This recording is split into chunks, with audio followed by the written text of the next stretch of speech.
Hello everybody, I am Irma Bates. Welcome to my presentation on citations. What is a citation? Well, according to the Cambridge Dictionary, a citation is a word or piece of writing taken from someone else's written work. Did you notice that I just gave you an in-text citation? It was when I said, according to the Cambridge Dictionary. So, follow along to find out more about citations. And we're back. This is slide 2.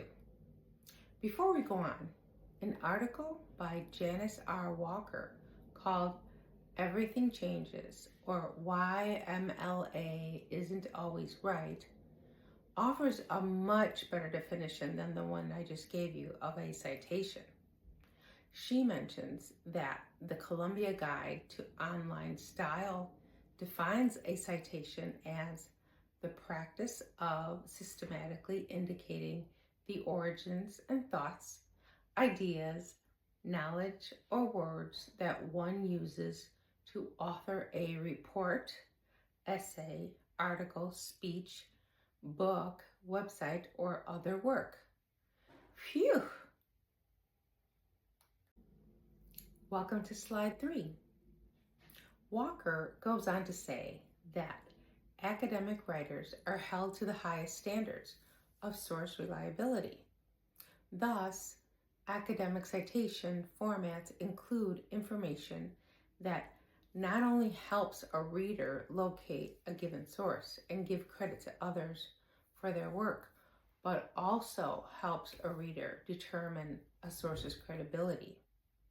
For example, by identifying authorship and publication information. Also, it is essential to conduct further research to assess the credibility of such sources before relying on them to make a compelling argument. Hi, welcome to slide 4. An article by Annika Clark called Finding the Right Spider-Man, an Introduction to Reference and Citation Formats, explains the different styles very well.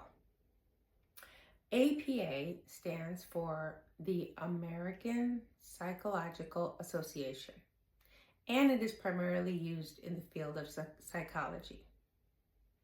MLA stands for the Modern Language Association and is typically used in humanities fields such as English, philosophy, and sociology.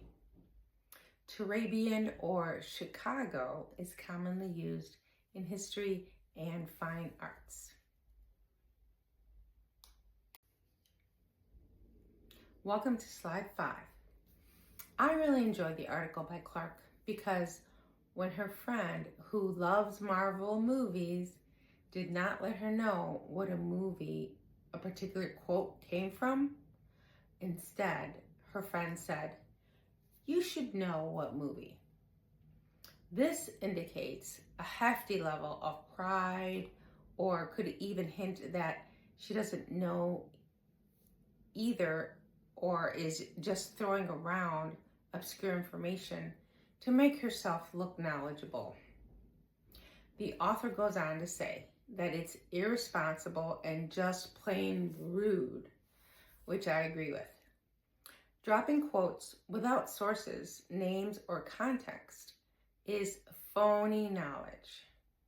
Citation practices like MLA and APA exist to prevent this very type of situation, and giving credit where credit is due shows that you have done the research and can contribute to the ongoing academic conversation.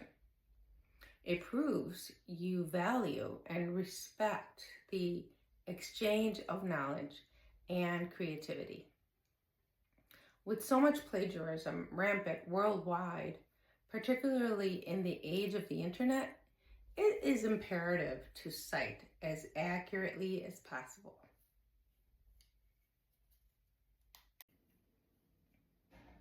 Welcome to slide number 6. Did you notice that I have been naming my sources within my sentences? This is what is called an attributive tag. It is the simplest way to avoid plagiarism and gives credit to the author while placing your source in context with your own writing. Most of the time in written form, there is also a little number in parentheses that is placed after the quote. This is called an MLA, formatted parenthetical citation.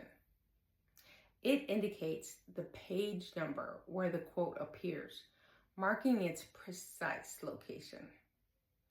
There are various ways to cite within a sentence. This is just one of them.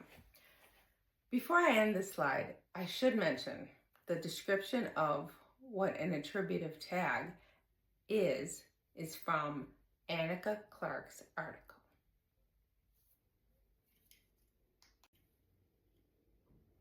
Welcome to slide number 7.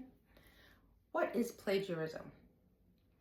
Well, an article by Anne Canavan titled Citations, Why, When, How, explains it very well. The word plagiarism can terrify even the bravest of students. If you went to school in the United States, you know that plagiarism can lead to failing assignments, repeating courses, or possibly even being expelled from school. You have heard it called stealing, fraud, cheating, and you may have even accidentally done it once or twice. Plagiarism is a tricky subject. There are many different types of plagiarism, ranging from taking an entire essay from a website or a friend and passing it off as your own, or forgetting to do an internal citation or missing a source from your works cited page.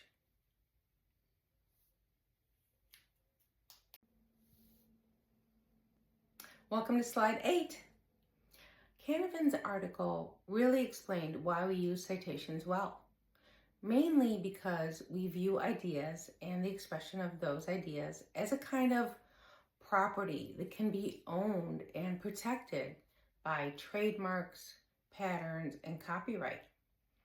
When we use other people's words and ideas, we must credit the source. One basic way of thinking about this is the analogy of borrowing a friend's car.